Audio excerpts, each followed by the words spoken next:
বাংলাদেশের নবগঠিত রাজনৈতিক দল ন্যাশনাল সিটিজেন্স পার্টি মানে ন্যাশনাল কমিটি পার্টি মানে ন্যাশনাল কিংস পার্টি মানে ডক্টর মোহাম্মদ ইউনূসের ছায়া পার্টি, তারা তাদের যে পদযাত্রা করছে সারা দেশে, সেটা হঠাৎ করে তার অভিমুখটা, মানে আপনি যদি আঞ্চলিক সীমানা বিবেচনা করেন, গোপালগঞ্জ তার আশেপাশেও পড়ে না, তারা 16 জুলাই গোপালগঞ্জ অভিযানের ডাক দিয়েছে। এটা গোপালগঞ্জ পদযাত্রা কিন্তু তারা বলছে না, তারা বলছে গোপালগঞ্জ অভিযান।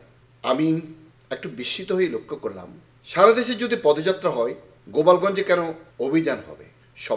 শব্দ চয়নটা পরে বিশ্বস্ত সূত্রে জানতে পারলাম, সরকারের একটা অংশ একটা কেওয়াস সৃষ্টি করে গোপালগঞ্জের টুঙ্গিপাড়ায় বঙ্গবন্ধুর যে কবরস্থান, যে স্মৃতিসৌধটা রয়েছে, তা ভেঙে ফেলা হবে গত 5ই ফেব্রুয়ারি 32 নম্বর ভাঙার মতো করে, উৎসব করে।